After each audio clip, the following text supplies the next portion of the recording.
bienvenido. La Iglesia Bautista Hispana Guilford les da a todos ustedes la bienvenida en esta noche de jueves de estudio bíblico. Con ustedes el hermano Erwin Soruco, y alegres y contento por la gracia del Señor Jesucristo que nos da la oportunidad nuevamente de este gran privilegio, de esta gran bendición de abrir las Santas Escrituras y poder estudiar entonces la bendita palabra del Señor. Sean todos bienvenidos y gracias por acompañarnos en esta noche, y confiamos que el Señor nos ha de bendecir grandemente al poder compartir su palabra en esta noche. Sean todos bienvenidos, y en esta noche, pues como es de costumbre, vamos a abrir las Escrituras para tener un momento de reflexión y de oración de la palabra del Señor antes de comenzar con nuestro estudio del Evangelio de Mateo.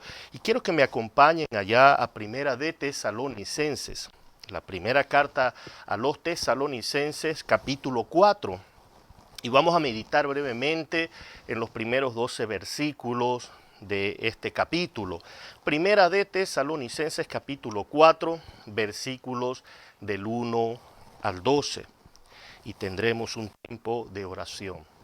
Y dice el versículo 1, queridos hermanos, y tienen ustedes también en su pantalla, tienen la cita bíblica de 1 Tesalonicenses 4, versículos del 1 al 12, y dice: por lo demás, hermanos, os rogamos y exhortamos en el Señor Jesús, que de la manera que aprendisteis de nosotros, como os conviene conduciros y agradar a Dios, así abundéis más y más, porque ya sabéis qué instrucciones os dimos por el Señor Jesús, pues la voluntad de Dios es vuestra santificación, que os apartéis de fornicación, que cada uno de vosotros sepa tener su propia esposa en santidad y honor, no en pasión de concupiscencia, como los gentiles que no conocen a Dios, que ninguno agravie ni engañe en nada a su hermano, porque el Señor es vengador de todo esto, como ya os hemos dicho y testificado.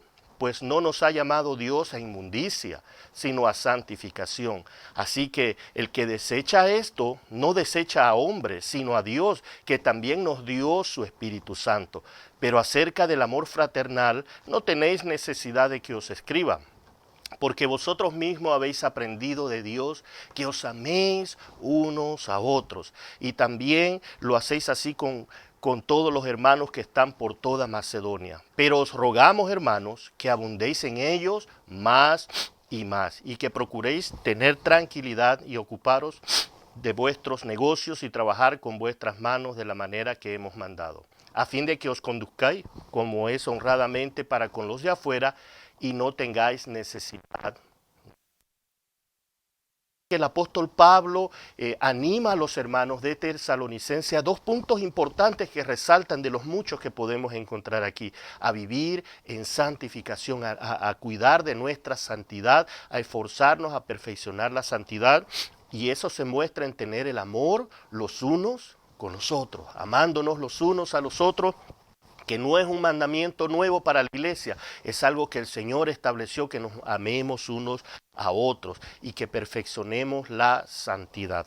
Amén. Así que acompáñenme en oración en esta noche, que el Señor sea glorificado en lo que podamos estudiar en esta bendita palabra del Evangelio de Mateo. Padre, en el nombre de Jesús, cuánto te alabamos, cuánto te bendecimos, te agradecemos por la oportunidad que nos da, Señor, de poder estar reunidos como hermanos a través, Señor, de este medio de comunicación, Señor, donde, Señor, muchos hermanos y hermanas nos miran, y amigos posiblemente también, Señor, para escuchar tu palabra, Señor, y que tú hagas una obra que solo tú puedes hacer, Señor, la bendita obra de salvación, de redención del hombre, Señor, que está muerto en delitos y pecados, Señor, pero que podemos recibir la dádiva de la vida eterna por medio de nuestro Señor Jesucristo.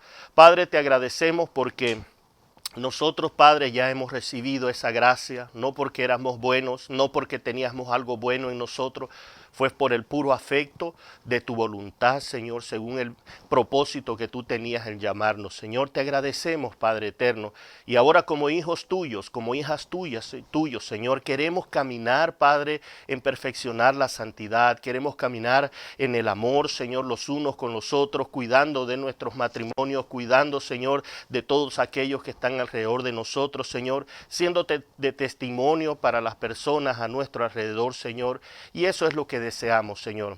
Y hoy más que nunca, Señor, en estos últimos tiempos que estamos viviendo, Señor, donde, Padre, por algunas cosas que tú estableciste, Señor, en tu palabra, de que veríamos como en los tiempos de Noé, como en los tiempos de Sodoma y Gomorra, que así serían los tiempos antes de tu regreso, Señor.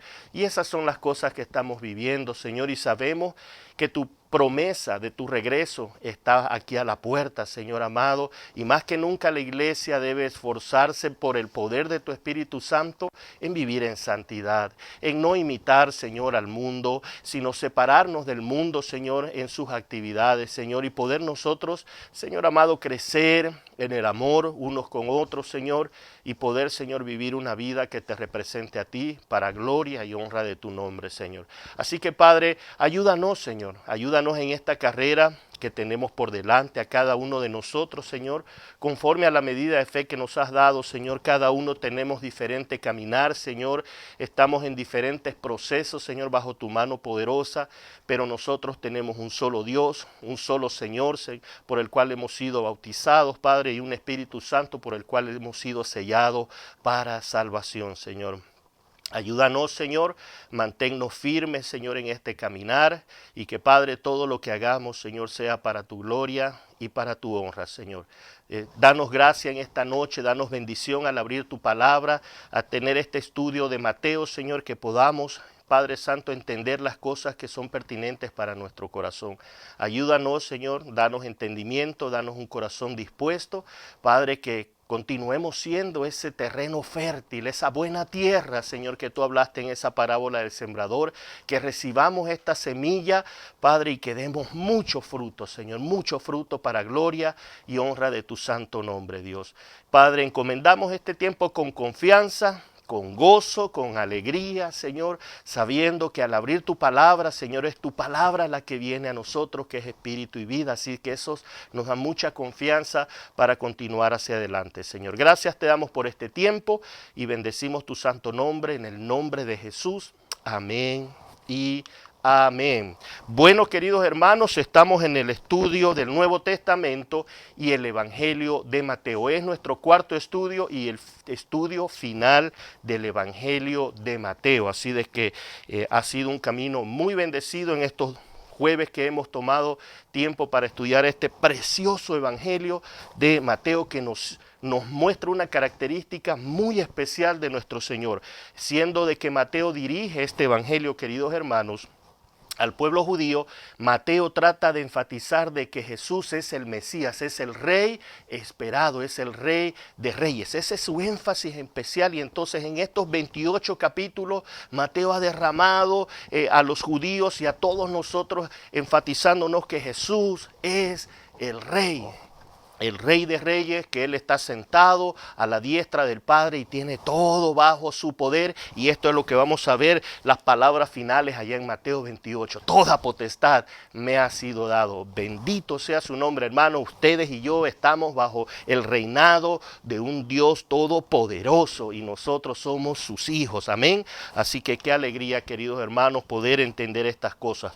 En el capítulo, en la primera parte, en el primer estudio de Mateo, vimos del capítulo 1 al capítulo 4 los inicios de Jesucristo, el génesis de Jesucristo. Vimos su nacimiento, su genealogía, cómo Él fue tentado y cómo Él venció la tentación con la poderosa palabra de Dios, haciendo una declaración que debe quedar como un eco en nosotros y que debe ser digna de imitar, que cada vez que seamos tentados nosotros podamos decir, escrito está. No pienso yo o dicen que, sino que podamos decir, escrito está. Y esa es la mejor arma, hermanos, que podemos tener contra Satanás. Bien dijo Santiago, someteos a Dios, o sea, escrito está. Resistid al diablo y huirá de vosotros. Es con la palabra de Dios que resistimos. El apóstol Pablo dijo allá en Efesios capítulo 6, ¿cierto? Por lo demás, hermanos, vestidos de toda la armadura de Dios, para que podáis resistir en el día malo a Satanás. ¿Y cuál es esa armadura de Dios? La palabra de Dios, queridos hermanos. Así de que nos dio grandes enseñanzas en estos capítulos que leímos de Mateo. Luego vimos el estudio número 2, la segunda parte, la proclamación de Jesucristo sobre su reino, donde el Señor Jesús viene a mostrar cómo es el reinado de los cielos. Y Él dijo, arrepentíos porque el reino de los cielos se ha acercado y nos dio grandes lecciones, especialmente en el capítulo 5, 6 y 7, donde tenemos ese maravilloso sermón del monte, amén, un sermón precioso, digno de poder ser estudiado y meditado con mucha diligencia, queridos hermanos, grandes lecciones que recibimos en ese sermón del monte. Luego vemos la parte número 3 que hablamos el jueves pasado, la revelación del sufrimiento de nuestro Señor Jesucristo, cómo Él fue revelando paulatinamente a sus discípulos y a todos de que le era necesario padecer por causa de los pecados, y lo repitió una y otra vez, porque queridos hermanos y hermanas que me escuchan y amigos también que nos escuchas, la muerte del Señor Jesucristo no fue un acto aleatorio, no fue un acto que apareció por arte de magia, no, queridos hermanos, la muerte de nuestro Señor Jesucristo fue planificada antes de la fundación del mundo, fue un acto voluntario, intencional de parte de Dios el Padre, Dios el Hijo y Dios el Espíritu Santo. Fue un plan maravilloso que se llevó a su cabo, y eso es lo que el Señor Jesucristo trata de enfatizar en este punto número 3 a través del capítulo 16 al 25, de que era en el tiempo de Dios que Él debía venir a morir, y debía morir como fue profetizado. Hermanos, el Señor Jesús cumplió las profecías al pie de la letra. No fueron forzadas, no fueron improvisadas, fueron cumplidas exactamente como se profetizaron. Y Mateo lo que enfatiza es de que aquí Jesús está diciendo: yo soy el Rey y se ha de hacer mi voluntad. Así de que fueron preciosas promesas que se cumplieron, profecías del Antiguo Testamento. Y esta noche nuestro último estudio que vamos a tener es la muerte y resurrección de nuestro Señor Jesucristo. Y esto nos va a llevar entonces, queridos hermanos, desde el capítulo 26 al capítulo 28. Estos últimos 3 capítulos vamos a estar hablando de la muerte y resurrección de nuestro Señor Jesucristo. ¿Qué punto vamos a hablar? Vamos a hablar algunos puntos importantes, como ustedes ven ahí en su pantalla. El punto número A, vamos a ver de los preparativos que se hicieron para su pasión, para su muerte y su crucifixión, la crucifixión y la muerte y resurrección. Y hubo preparativos para esto en el capítulo 26. También vamos a ver acerca de la última cena, el Getsemaní, juicios del Señor Jesús, su crucifixión, luego la muerte y sus efectos, su sepultura y por último, lo más glorioso, su resurrección. Amén.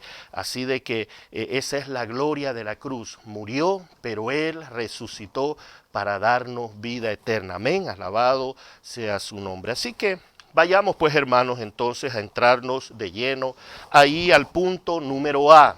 Preparativos. Esto encontramos en el capítulo 26 y vamos a ver brevemente el versículo 1 al 16. Recuerde de que este es un panorama general, no es un estudio exegético de este evangelio. Lo que estamos tratando de hacer como iglesia, queridos hermanos, es como cuando usted va al Costco, ¿cierto? Y le dan de probar unos bocadillos de ciertos alimentos con el propósito de que usted los pruebe, los saboree, se deleite y usted diga: yo quiero comprar este producto. Y aunque aquí no queremos vender nada, pero queremos hacer eso, de que usted pueda tener pequeños pasabocas, como dicen, una pequeña parte de las escrituras en forma general, pero que usted pueda saborear y entonces usted tomar la decisión de decir: yo quiero estudiar este evangelio, yo quiero profundizar en la palabra del Señor, porque eso hace, hermano, y produce en nosotros un fruto de amor hacia nuestro santo Dios, porque llegamos a conocer a un Dios santo que amó a gente pecadora, y que la situación era irreconciliable, queridos hermanos, y viene el Señor Jesús y esa relación irreconciliable, Él nos viene a reconciliar con el Padre. Él es el camino, Él es la verdad, Él es la vida. Así que este panorama general, ese es su propósito, hermanos, que usted tenga pequeñas pruebas, pero que se deleite y se enfoque en estudiar. Entonces, en este punto número 1 de los preparativos, en el versículo 1 dice: el complot para prender a Jesús. Y entonces, queridos hermanos, aquí es cuando Jesús dijo estas palabras en el versículo 2. El capítulo 26, versículo 2. Sabéis que dentro de 2 días se celebra la Pascua. Esta era la Pascua, hermano. Esta Pascua era la que se celebraba anualmente, la que Dios estableció allá en el Éxodo, cuando saca al pueblo de Israel. Se recuerdan de Egipto y tiene que pasar el ángel de la muerte, y aquellos que mataban un corderito y ponían la sangre en el dintel, pasaba el ángel de la muerte y no los tocaba, y ningún primogénito de los israelitas murió. Y Dios ordena entonces que se celebre la Pascua, lo que se llama pasar por encima, que en inglés se llama Passover.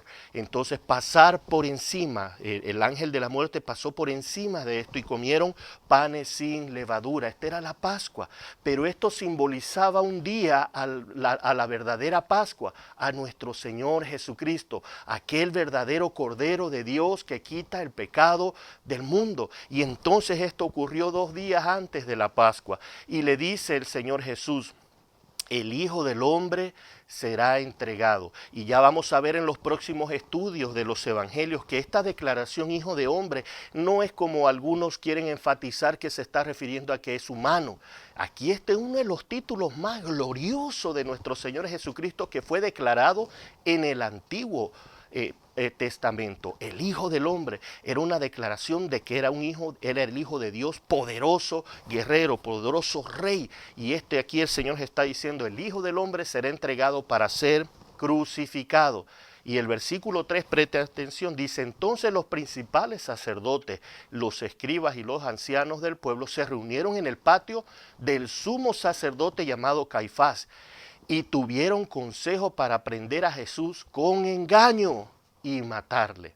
Aquí están los supuestos hombres de Dios, el sacerdocio levítico que estaba supuesto, como vimos en el libro de Malaquías, llevar la palabra del Señor, enseñar la palabra del Señor.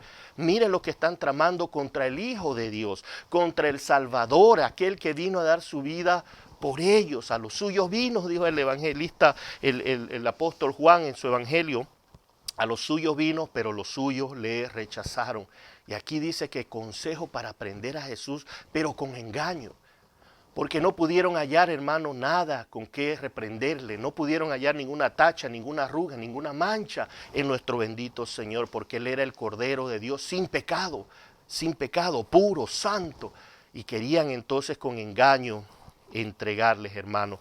Luego vemos de que eso toma lugar, pero el Señor Jesús prosigue su camino y va a Betania. Betania, un lugar especial donde es ungido aquí el Señor Jesús. Y mire lo que dice el versículo 6 ahí en el capítulo 26. Dice: y estando Jesús en Betania, entró en casa de Simón el leproso. Vino a él una mujer con un vaso de alabastro de perfume de gran precio, y lo derramó sobre la cabeza de él, estando sentado a la mesa, porque al derramar este perfume, el versículo 12, porque al derramar este perfume sobre mi cuerpo, lo ha hecho a fin de prepararme para la sepultura. ¿Qué es lo que está ocurriendo aquí? El Evangelio de Mateo nos dice simplemente que vino una mujer y derramó este perfume que era de gran precio, era muy caro, y lo derramó y ungió al Señor Jesús. Pero si ustedes van rápidamente ahí al Evangelio de Juan, capítulo 12, encontramos un poco más de detalle de quién era esta mujer. En el Evangelio de Juan, capítulo 12, y dice en el versículo 1 en adelante, versículo 2, y dice que en la casa de Lázaro le hicieron allí una cena al Señor Jesús. Y estaba Marta, que le servía, y Lázaro era uno de los que estaban sentados a la mesa con él. Y entonces la otra hermana de Lázaro, ¿se recuerdan su nombre, queridos hermanos? María, dice el versículo 3. Entonces María tomó una libra de perfume de nardo puro, de mucho precio, y ungió los pies de Jesús, y los enjugó con sus cabellos, y la casa se llenó de olor del perfume. Entonces sabemos que esta mujer que aquí Mateo nos dice es María, la hermana de Marta y Lázaro, que ungió los pies del Señor. Pero dice que hubo una controversia entre los discípulos. Se enojaron porque dijeron: ¿cómo puede desperdiciarse este perfume? Debimos venderlo y darlo a los pobres. Pero también, si usted continúa leyendo ahí en Juan capítulo 12, el que incitó a esta situación fue Judas Iscariote. Y el evangelista Juan nos da la verdadera razón. No era porque estaba Judas preocupado por los pobres. Dice de que él era el tesorero y que él robaba del dinero. Entonces lo que quería era vender este perfume y luego robarse ese dinero, porque era ladrón, dice el apóstol Juan en su Evangelio capítulo 12. Así que el Señor Jesús dice de que en el versículo 13, regresando ahí al capítulo 26, reprende a los discípulos, le dice, dejen ustedes, no molesten a esta mujer. Déjenla porque ella me está ungiendo, porque me está preparando para mi muerte. Me está ungiendo para mi muerte. Está entendiendo lo que va a tomar lugar. Y en el versículo 13 dice, de cierto os digo, que donde quiera que se predique este evangelio en todo el mundo, también se contará lo que ésta ha hecho para memoria de ella. Ay, hermanos, nuestros actos de fe, nuestros actos que van de acuerdo a la voluntad de Dios son tenidos en cuenta, queridos hermanos. Así de que vale la pena nosotros pararnos firmes por las convicciones y la palabra del Señor. Amén. Luego continúa ahí en el versículo 14 donde Judas ofrece entregar a Jesús. Mire lo que dice el versículo 14. Entonces uno de los 12, que se llamaba Judas Iscariote, fue a los principales sacerdotes y les dijo, ¿qué me queréis dar? Y yo os lo entregaré. Y ellos le asignaron 30 piezas de plata. Vemos como Judas no pudo vender entonces, queridos hermanos, ese perfume.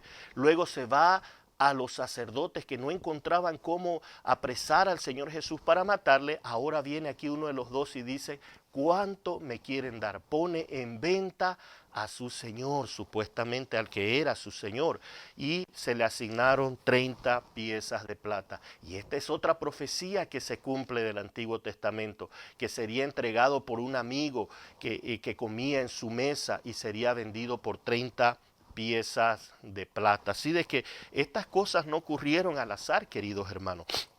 Estas cosas ocurrieron cumpliéndose en detalle, Dios en su soberanía, en su providencia, mostrando la veracidad de su palabra, hermanos, la veracidad de su palabra.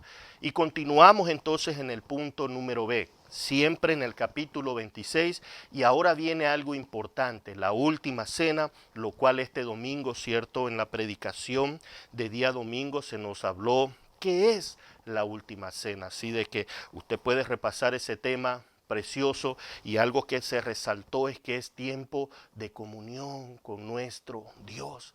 Pero veamos qué nos dice Mateo acerca de la institución de la cena del Señor. En el capítulo 26, versículo 17 dice, el primer día de la fiesta de los panes sin levadura. Esto es que se estableció en el primer día de la Pascua. El Señor ya había mandado preparar el lugar donde se iba a tener este tiempo de la Pascua, porque, hermano, esto era la última cena, pero también en sentido de que iba a ser la última Pascua bajo la ley, porque la verdadera Pascua es Cristo, crucificado por nosotros. Él es el pan partido en el cual ahora nosotros comemos, y su sangre derramada es el vino. Entonces el Señor con esta última cena viene a enterrar el viejo rito para establecer el nuevo, y esta ordenanza preciosa que nosotros, como se nos animaba el día domingo por medio del pastor Freddy, no debe ser tomada a la ligera. Es un momento muy santo, es un momento muy especial que debe ser tomado con mucha reverencia, y fue una exhortación bien dura porque a veces ya la tomamos como cualquier otra cosa, como ponerse un zapato, como ponerse una corbata. Y hermanos, Dios reprendió duramente al pueblo de Israel, porque así hizo el pueblo de Israel con otros rituales que Dios había establecido que enfocaban al Señor Jesús. ¿Se recuerdan allá en Isaías capítulo 1, cierto? Que Dios le dice, ya no soporto vuestras fiestas solemnes, vuestras lunas nuevas, vuestros días de reposo, vuestras asambleas la tiene aborrecida mi alma, decía Dios. Pero ¿por qué si Él lo había establecido? Eso era lo que Él había establecido que se hiciera, y el pueblo lo estaba haciendo. Entonces, ¿por qué Dios estaba aborreciendo esto? Dice, ya no lo soporto. El problema, hermanos, sí, el pueblo de Israel lo estaba haciendo, pero lo estaba haciendo como un acto cualquiera, sin fe, sin reverencia, sin poder tener entendimiento de lo que se estaba haciendo, que esto era simbólico de que un día el Hijo de Dios iba a venir a hacer esto. Y por eso Pablo enfatiza, ¿cierto?, allá en 1 Corintios, donde dice, cuidado, dice que cada uno se examine. Porque cuidado que alguien tome la cena del Señor indignamente, porque acarrea juicio para sí, si no sabe discernir el cuerpo y la sangre de nuestro Señor Jesucristo. Así que fue una exhortación muy a tiempo, muy seria, que nosotros debemos considerarla, queridos hermanos. Entonces, el versículo 26 en el capítulo 26 dice, y mientras comían, tomó Jesús el pan y bendijo y lo partió, y esto importante, y dio a quién, queridos hermanos, a sus discípulos. Y esto es importante, la cena del Señor no es para quien quiera que venga y quiera tomar la cena, es para los discípulos del Señor Jesús, para los que han verdaderamente confesado de que Él es su Rey, su Señor, y han tomado el tiempo de ser bautizados. Y esto es importante entonces, hermanos, porque mire, aquí no se nos dice en este evangelio, pero si usted puede leer Juan capítulo 13, el evangelio de Juan nos dice de que después de que estaban cenando, el Señor Jesús le dice a Judas Iscariote, amigo, lo que tienes que hacer, ve a hacerlo. O sea, el Señor Jesús, los discípulos no entendieron, pero lo que el Señor Jesús estaba diciendo, tienes que ir a entregarme, ve a entregarme. Y salió. Cuando Judas Iscariote sale de ese aposento alto es que el Señor Jesús establece este momento. Judas Iscariote no participó de la cena del Señor, no era uno de ellos. Salió de nosotros, pero no era de nosotros. Y esto lo dice claramente también el Señor Jesús, así de que la Santa Cena es para sus discípulos, para aquellos que se han comprometido con el Señor y han confesado públicamente a través del bautismo que son discípulos y seguidores del Rey de Reyes. Entonces dice el versículo 27.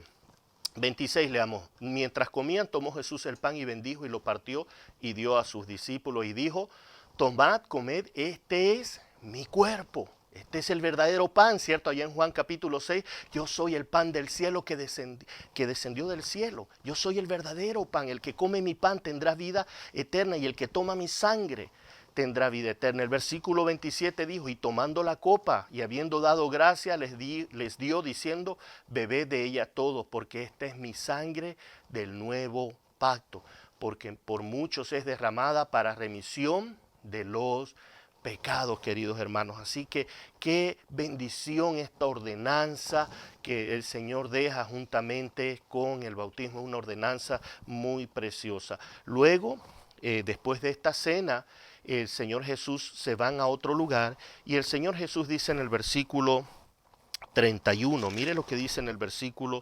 31, que el versículo 30 leamos de ahí de Mateo, capítulo 26 dice, y cuando hubieron cantado el himno salieron al monte de los olivos. En esta santa cena se cantaron algunos himnos que algunos dicen que fueron himnos del 11 al 18, himnos de gracia, de gloria, de alabanza a nuestro Señor. Pero el versículo 31 dice, entonces Jesús le dijo a todos, a los 11 que quedaron ahí, todos vosotros os escandalizaréis. Escandalizaréis es que se van a espantar y van a huir. Eso es lo que le está diciendo esta noche de mí. Porque escrito está, heriré al pastor y las ovejas del rebaño serán dispersadas. Señor Jesús, el Rey de Reyes que conoce todo desde el principio, conoce el fin, desde el principio les dice, esta noche todos ustedes van a tener temor y me van a dejar solo. Van a huir. Y la respuesta debió decir, Señor, ayúdanos a que no hagamos eso. Pero mire, siempre el apóstol Pedro, ¿cierto? Versículo 33, respondiendo Pedro le dijo, aunque todos se escandalicen de ti. Preste atención a esta declaración. Pedro está diciendo, aunque el resto de estos discípulos se escandalicen, yo no, porque yo no soy como el resto de estos. Estos son unos inútiles posiblemente, es lo que Pedro estaba diciendo. Estos no son valientes como yo, no son de firmeza como yo. Así que aunque todos estos te nieguen, por eso es que cuando el Señor Jesús lo toma de nuevo allá en la playa, cuando los encuentra a todos los discípulos pescando y les prepara un pececillo en la orilla de la playa, el Señor Jesús le dice, ¿me amas más que estos? Refiriéndose, haciéndole recuerdo a Pedro, Pedro, tú me dijiste de que ibas a estar conmigo, que aunque todos se vayan, tú te ibas a quedar. Entonces ahora le hace recuerdo, ¿me amas más que estos? Eran preguntas cortantes para el apóstol Pedro, pero necesarias porque el Señor Jesús quería ver que las buenas intenciones no pueden, hermano, nosotros somos incapaces. Es solo el poder y la gracia de nuestro Señor por la cual nosotros podemos permanecer firmes, queridos hermanos. No podemos confiar. Si fuera por nosotros mismos, ¿para qué Cristo, hermano? ¿Para qué Espíritu Santo? ¿Para qué palabra? ¿Para qué iglesia? ¿Para qué comunión? Si dependiera de nosotros, queridos hermanos. No, hermanos, si es que cuando nosotros oramos y decimos, Señor, somos dependientes, somos inútiles, no es que nos estemos menospreciando, sino que estamos entendiendo nuestra limitación como hombres pecadores, pero que estamos humillados bajo la mano poderosa de un Dios ilimitado, de un Dios infinito, todopoderoso, y esa es una buena posición como creyentes, hermanos, que podemos tener. Entonces el versículo 34 dice, Jesús le dijo, de cierto te digo es que esta noche, antes que el gallo cante, me negarás 3 veces. Entonces el Señor Jesús ve la buena intención de Pedro y dice, Pedrito, antes que el gallo cante, vas a negarme 3 veces. Y Pedro le dijo el versículo 35, aunque me sea necesario morir contigo, no te negaré. Y todos los discípulos dijeron lo mismo. Entonces todos después siguieron a Pedro con sus impulsos emocionales y ya después sabemos usted y yo la historia, todos huyeron. Así de que esto es lo que el Señor Jesús anuncia. Y qué bendición que el Señor nos pueda mostrar, hermano, lo que ha de tomar lugar cuando confiamos en nosotros mismos. Nosotros debemos tomar muy en serio la palabra del Señor. No somos capaces por nosotros mismos. El apóstol Pablo dijo, ¿por qué te exaltas? ¿Cómo crees que eres capaz por ti mismo? Lo que hemos recibido de Dios es por su gracia. El apóstol Pedro nos dice de que si nosotros añadimos a nuestra fe virtud y a la virtud paciencia y todas estas cosas que vienen de Dios por medio de su Espíritu Santo, no caeremos jamás. Pero es si vivimos nosotros bajo la guía del poder de Dios, bajo la humillación de Él, queridos hermanos. No confiemos en nosotros mismos. Luego va el punto número C, el Getsemaní, siempre en el capítulo 26. Están ahora en el Getsemaní. Y el Señor Jesús toma a 3 de sus discípulos que eran más cercanos a él, y tomando, dice el versículo 37, a Pedro y a los 2 hijos de Zebedeo, comenzó a entristecerse y a angustiarse en gran manera. Y entonces va a orar, los discípulos se duermen, pero en el versículo 41 el Señor Jesús, con mucho amor, viene y les dice, velad y orad para que no entréis en tentación. El espíritu a la verdad está dispuesto, pero la carne es débil. Otra vez fue y oró por segunda vez diciendo, Padre mío, si no puede pasar de mí esta copa sin que yo la beba, hágase tu voluntad. Ahora, cabe entender lo que aquí el apóstol Mateo nos está diciendo. No está diciendo el Señor Jesús, ay Señor, si yo no quiero hacer tu voluntad. No, hermano. Él está diciendo, mire, dice, Padre mío, si no puede pasar de mí esta copa sin que yo la beba, pero dice ahí, hágase tu voluntad. Pero no es que el Señor estaba teniendo miedo a la cruz, hermano, a los azotes, no, queridos hermanos. Lo que el Señor era, hermano, su santidad, le entró espanto de saber de que iba a recibir todos los pecados de aquellos por los cuales él iba a morir, las enfermedades, los dolores, porque eso era lo que profetizó Isaías, el siervo sufriente, y él llevó nuestras enfermedades, sufrió nuestros dolores, por sus llagas nosotros fuimos curados. Entonces, pero aquí el Señor Jesús está orando para que se cumpla la voluntad de Dios. Y cuán importante es esta oración para nosotros, queridos hermanos, porque si nosotros somos sinceros con nosotros mismos, queridos hermanos, a veces nuestra oración es para que Dios acepte mi voluntad. Y a veces, hermanos, ni nos damos cuenta y decimos palabras como estas. Sí, yo sé, Señor, que no es eso lo que tu palabra dice, pero mira, Señor, y tratamos de argumentar esperando que Dios tuerza su brazo, o nosotros torcerle el brazo al Señor. Y esperamos que el Señor entonces acepte nuestra voluntad. Y como nosotros nos vemos, ¿cierto? Como el monte Sinaí, que cae humo y fuego y tiembla eso, nosotros decimos, bueno, parece que Dios ha aceptado mi voluntad. Y entonces eso no es así, hermano. La palabra de Dios es clara y específica en las cosas que nosotros debemos hacer. Así de que esta es una oración que nos insta a nosotros a buscar siempre la voluntad de nuestro Padre. Y por eso el Padre nuestro comenzó así, Padre nuestro que estás en los cielos, santificado sea tu nombre. Pero después dice, venga tu reino y hágase tu voluntad. No es primero el pan de cada día y que perdonas, no, hermano. Dice, venga tu reino y hágase tu voluntad. Así de que eso es un gran ejemplo para nosotros. El arresto de Jesús en el versículo 47. Estaba todavía en el monte Getsemaní y mientras él todavía hablaba, vino Judas, uno de los 12, y con él mucha gente, con espada y palos de parte de los principales sacerdotes y de los ancianos del pueblo. Entonces, queridos hermanos, mire, toda esta gente que una semana antes estaba diciendo, Hosana, Hosana al Hijo de David, bendito el que viene en el nombre del Señor, ahora estaban con palos. Venían, dice, con espadas y con palos. Y el Señor les dice, pero ¿por qué vienen así como que si yo fuera un perro? Estuve con ustedes en el templo y nunca me ofrecieron palos. Pero ahora venían, hermanos, y eso es lo que hace la dureza del corazón. Y el versículo 56 dice lo siguiente ahí mismo. Mas todo esto sucede para que se cumplan las escrituras de los profetas. Entonces todos los discípulos, dejándole, huyeron. ¿Se recuerdan lo que dijo Pedro y todos los discípulos? Ninguno de nosotros te vamos a abandonar. Iremos contigo aún hasta la muerte. Pero mira, aquí dice que al ver esta grande multitud, todos huyeron, queridos hermanos. Así de que, y se cumple lo que dijo la Escritura. Vemos ahora el primer juicio y continuamos al final del capítulo 26, desde el versículo 57 al 75. Y mire lo que dice Jesús ante el primer juicio. Este fue ante el concilio. Después de que fue prendido en el monte Getsemaní, es llevado a golpes allá al concilio. Y el versículo 57 nos dice, los que prendieron a Jesús le llevaron al sumo sacerdote Caifás, a donde estaban reunidos los escribas y los ancianos. Y mire lo que dice el versículo 65. Entonces el sumo sacerdote rasgó sus vestiduras diciendo, ha blasfemado, ¿qué más necesidad tenemos de testigos? He aquí ahora mismo habéis oído su blasfemia, ¿qué os parece? Y respondiendo ellos dijeron, es reo de muerte, es un preso digno de muerte. ¿Qué fue lo que hizo que este sumo sacerdote rasgara sus vestidos a tal punto que ni él mismo se dio cuenta de que quebrantó un mandamiento de la ley muy sagrado para los sacerdotes? Allá en el libro de Números, en Levítico, se había dado Dios específicamente a Moisés que los sacerdotes jamás se raparan la cabeza y jamás vayan a romper su vestidura y mostrar su desnudez. Y aquí Caifás hizo todo lo contrario, mostrando una indignación, pero era pura hipocresía. Y sucede que el Señor dijo de que Él era el Hijo de Dios.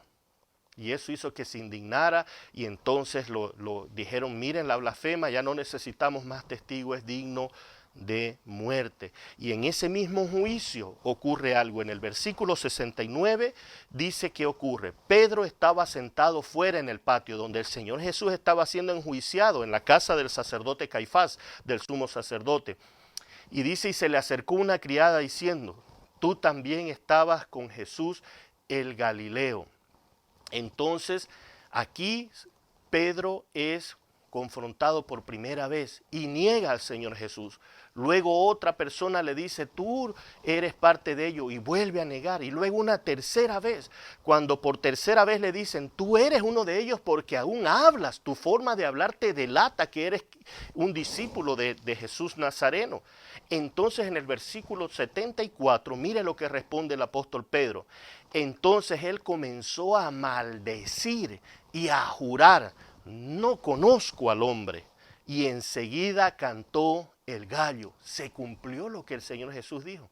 Antes que cante el gallo, me vas a negar 3 veces. Entonces el versículo 75 dice, entonces Pedro se acordó de las palabras de Jesús que le había dicho, antes que cante el gallo me negarás 3 veces. Y saliendo fuera lloró amargamente. Ay, hermanos, pero esta tristeza es como nos dice allá, es una tristeza que produce arrepentimiento, pero para vida, porque ya vamos a ver luego con Judas Iscariote, el arrepentimiento que Judas Iscariote es el arrepentimiento del mundo, que produce muerte, pero el arrepentimiento que viene de Dios es para vida, porque luego el Señor Jesús los otros evangelios nos dan más claridad, que le dice, me negarás, antes que el gallo cante, me negarás 3 veces, pero yo he rogado al Padre para que tu fe no falte, y así ocurrió. Ninguno de los salvos, queridos hermanos, saldrá de las manos del Señor. El Señor Jesús dijo al Padre, todos los que me diste, los he guardado, y ninguno se ha perdido, excepto el que fue designado para perdición, hablando de Judas Iscariote. Así que Pedro, a pesar de este tremendo pecado de negar a su Señor, hermano, estaba cubierto bajo el sacrificio de Cristo. Qué perseverancia que podemos tener nosotros en base al sacrificio de nuestro Señor Jesucristo. Luego vemos otro juicio. Ahora Jesús es llevado ante Pilato, ante el gobernador de Roma, ante un gentil. Y el versículo 2 dice, y le llevaron atado y le entregaron a Poncio Pilato, el gobernador. Y en el versículo 3 nos dice, entonces Judas, el que le había entregado, viendo que era condenado, que Jesús era condenado, devolvió arrepentido.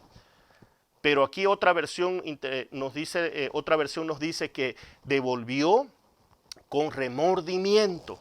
Pero este es arrepentimiento del hombre, no es el arrepentimiento que viene de Dios. El arrepentimiento que concede Dios, hermano, nos hace ir a la salvación, a pedir perdón. Ese arrepentimiento que al mismo Esaú no se le concedió, aunque la procuró con lágrimas, dice, pero no se le concedió el arrepentimiento. Y aquí Judas estaba con un remordimiento propio, porque no vino a pedir perdón al Señor Jesús. Porque él pudo haber ido delante del Señor Jesús y decir, perdóname. Pero él vino ante los sacerdotes. ¿Qué podían perdonarle los sacerdotes? No tenían ningún poder para perdonar pecado. Entonces devolvió arrepentido las 30 piezas de plata a los principales sacerdotes y a los ancianos, y arrojando las piezas de plata en el templo salió y fue y se ahorcó. Entonces, hermanos, bien nos dice allá, ¿cierto?, otras cartas de los escritores de que el arrepentimiento del mundo es para muerte, pero el arrepentimiento que viene de Dios es para vida. Y luego vamos a ver al apóstol Pedro teniendo este arrepentimiento que viene de Dios para vida eterna. Y eso fue lo que ocurrió. Ahora, alguien me comentaba de que posiblemente Judas no fue condenado. El Señor Jesús claramente lo dice de que él fue condenado, es llamado el hijo de perdición y ese es el único que se perdió. Así de que, porque parece saliendo algunas doctrinas de que Judas fue salvado por el Señor, así de que, pero eso no está en las Escrituras dan un testimonio completamente diferente al respecto. Luego vemos en el versículo 11, donde Pilato, ahora Poncio Pilato, en este segundo juicio interroga al Señor Jesús. Y le dice en el versículo 11, Jesús pues estaba en pie delante del gobernador y éste le preguntó diciendo, ¿eres tú el rey de los judíos?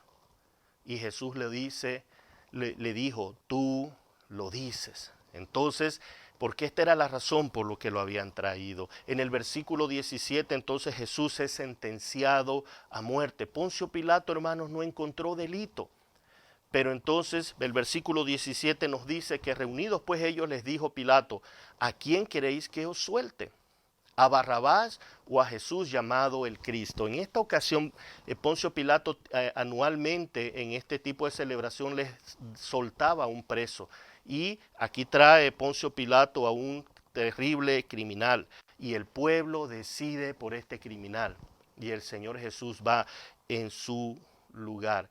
Pero esto, hermano, tenía que ocurrir así, porque así como Jesús tomó el lugar de Barrabás, que nos representa a todos nosotros, hermanos, condenados, y Él viene y toma nuestro lugar. Pero el versículo 20 dice, pero los principales sacerdotes y los ancianos persuadieron a la multitud para que pidiesen a Barrabás y que Jesús fuera muerto. Y respondiendo el gobernador les dijo, ¿a cuál de los dos queréis que os suelte? Y ellos dijeron, a Barrabás. Pilato les dijo, ¿qué pues haré con Jesús, el llamado el Cristo?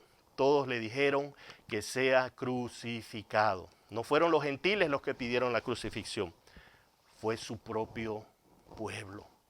Ay, hermanos, si es que la dureza del corazón nos puede llevar a cosas terribles, hermano. Luego vemos la crucifixión.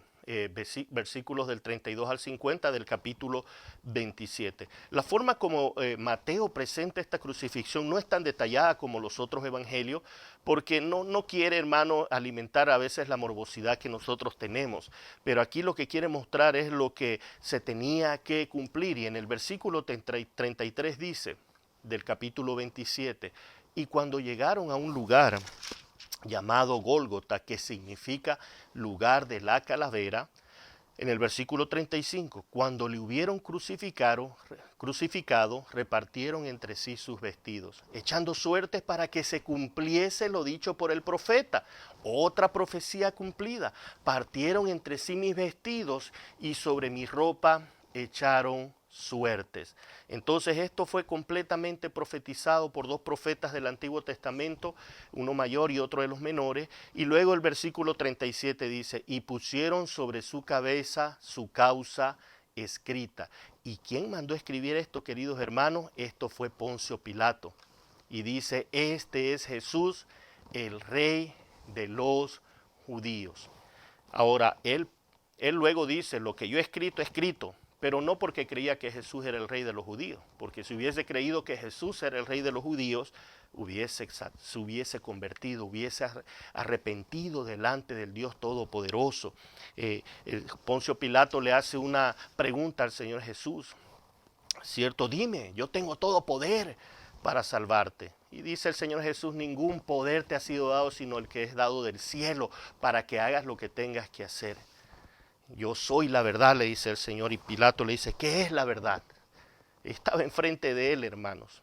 Oh, hermanos, si Dios no nos abre nuestros ojos, nosotros no podemos ver a nuestro Dios Todopoderoso, aunque lo tengamos enfrente. Y a mí esto me impacta, querido hermano, que hombres como estos, conocedores de la palabra de Dios, como eran el sumo sacerdote Caifás, los fariseos, aún un maestro como Gamaliel, que instruyó al apóstol Pablo, que este Gamaliel luego le dice a los fariseos, hermanos, varones hermanos, mira, si este Jesús es un farsante, como otros que se han levantado antes, van a desaparecer. Pero si no es, dice, cuidado, que estemos peleando contra Dios. Pero este gran maestro de Israel tampoco lo vio, hermanos. Tampoco lo vio. Por ahí yo vi una vez un instituto bíblico que se llamaba Instituto Bíblico Gamaliel. Yo dije, qué mal. Alguien conocedor pero que no pudo ver al Señor. Entonces, queridos hermanos, si cuando uno está ciego, ahora nosotros que podemos ver al Señor porque le hemos visto, ¿cierto? Porque nos ha dado nuestra salvación y por eso le seguimos, no es porque somos más espirituales o mejores que nadie. No nos vayamos a un extremo, hermano, que no es.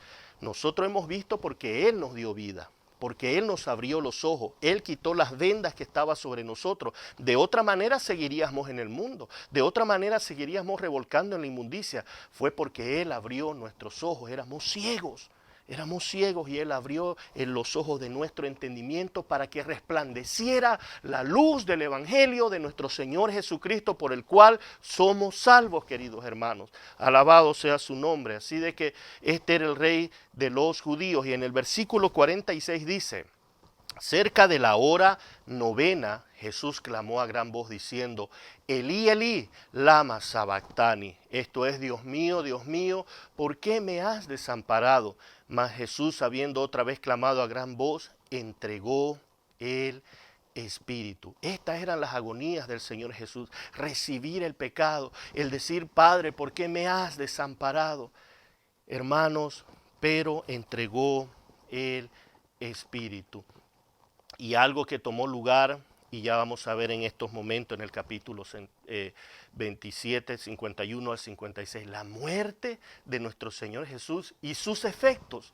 Hubieron efectos inmediatos, queridos hermanos, que esto a mí como me regocija el corazón, queridos hermanos, y me llena de amor para mi Señor, porque tenemos un Señor todopoderoso, creador de cielos y tierra, en el cual debemos confiar, aunque esta tierra se parta en 1000 pedazos, queridos hermanos. Nosotros estamos de pasada en este mundo, no somos de este mundo, nosotros vamos a la tierra prometida, nosotros vamos a la ciudad celestial a estar con Él eternamente y para siempre.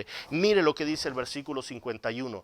Cuando el Señor Jesús muere, dice, he aquí el velo del templo se rasgó en dos, de arriba hacia abajo. La tierra tembló y las rocas se partieron. Se acabó el antiguo pacto y es establecido el nuevo pacto. Viene la muerte del Señor Jesús y mire lo que dice el versículo 52. Y se abrieron los sepulcros y muchos cuerpos de santos que habían dormido, o sea que estaban muertos, se levantaron.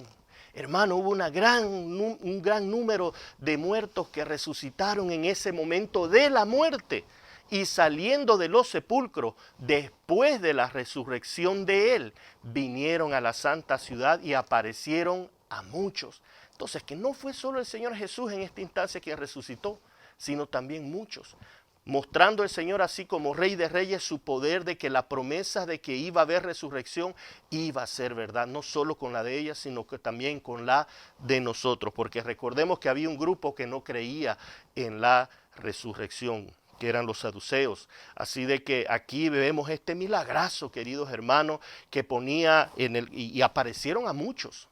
Y esto ponía entonces mucho ánimo en el corazón del pueblo para que se cumplan las escrituras, porque el Señor Jesús dijo, yo soy la resurrección. Ese yo soy no es simplemente un adjetivo, hermano, Él está diciendo, yo soy el gran yo soy el Dios todopoderoso, yo soy la resurrección y la vida. Ese es nuestro Señor, hermano. Dios no es Dios de muertos, le dijo, es Dios de vivos. Así que ese es el bendito Dios al cual tú y yo servimos, hermano. Y el versículo 54 dice, el centurión y los que estaban con él guardando a Jesús, visto el terremoto y las cosas que habían sido hechas, temieron en gran manera y dijeron, verdaderamente este era el Hijo de Dios. Oh hermanos, estos fueron los efectos de la muerte del Señor Jesús. No solo otros resucitaron, sino que gente impía, gentil, que se estaban gozando de la tortura de un ser humano en esa cruz, ahora estaban diciendo, este es el Hijo de Dios. Esta gente entraron bajo la cobertura de esa bendita oración de nuestro Señor en sus últimos momentos. Padre, perdónalos porque no saben lo que hacen. Y estos romanos que eran tan crueles y torturadores, aquí estaban ahora diciendo, este era el Hijo de Dios. Recibiendo, hermanos, reconociendo que era el Señor de señores. Y quien reconoce eso, como dice el apóstol Pablo, nadie puede declarar que Jesús es el Cristo si no le es dado por el Espíritu Santo. Y aquí vemos los efectos de esta gran salvación.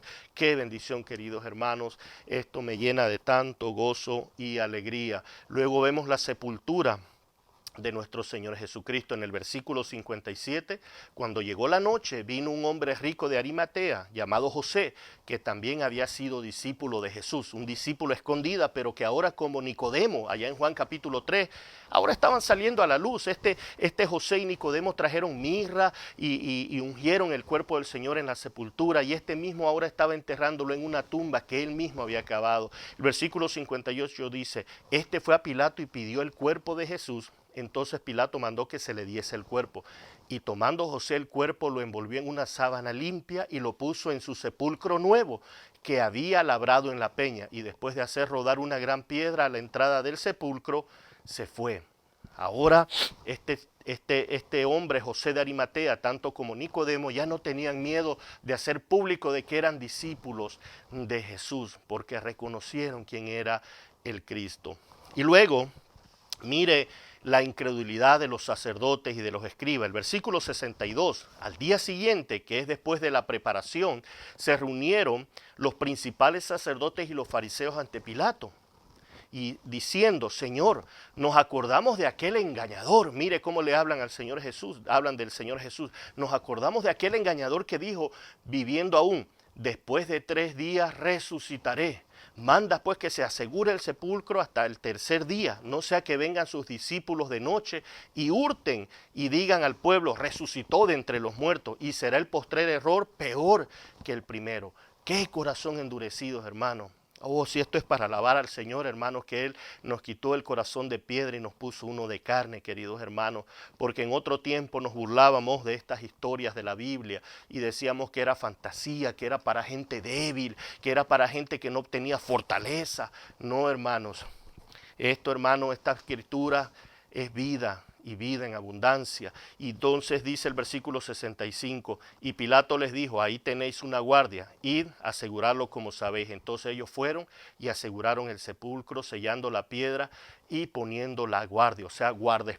Eran soldados que velaban a que nadie vaya a tocar el cuerpo, porque ellos decían, estos seguidores son locos, van a robar el cuerpo O sea que uno se va a automentir para mantener una mentira con mi propia vida. Qué locura, queridos hermanos. Pero ¿qué ocurre? La bendita resurrección, capítulo 28. Y dice, pasado el día de reposo, esto es el sábado, el día de reposo, ahora la mañana, al amanecer del primer día de la semana, sabemos que el primer día de la semana es el día domingo, vinieron María Magdalena y la otra María a ver el sepulcro. Y hubo un gran terremoto, porque un ángel del Señor, descendiendo del cielo y llegando, removió la piedra y se sentó sobre ellos. Su aspecto era como un relámpago y su vestido blanco como la nieve. Y de miedo de él los guardas temblaron y se quedaron como muertos. Mas el ángel respondiendo dijo a las mujeres, no temáis vosotras, porque yo sé que buscáis a Jesús, el que fue crucificado. No está aquí, pues ha resucitado. Amén. Como dijo, venid y ved el lugar donde fue puesto, e id pronto y decid a los discípulos que ha resucitado de los muertos, y aquí va delante de vosotros a Galilea, y allí le veréis. He aquí os lo he dicho. La piedra fue removida, no para que el Señor Jesús salga. Él ya no estaba ahí, era para que estas mujeres vean que no había nadie ahí, queridos hermanos. El Señor resucitó. Ay, hermanos, cuando vemos ciertas historias ahí en Discovery Channel que parece que han descubierto el cuerpo del Señor Jesús y hay algunos cristianos que dicen, ay, Dios mío, ¿será que lo encontraron? Entonces no fue verdad. No, queridos hermanos, cada vez que el impío trata de desmentir, según ellos, de desmentir una verdad bíblica, muchos se convierten porque acaban descubriendo una verdad. Así de que bendito sea su nombre. Jamás van a encontrar el cuerpo del Señor Jesús porque no está aquí, hermano. Él está en los cielos, Él resucitó.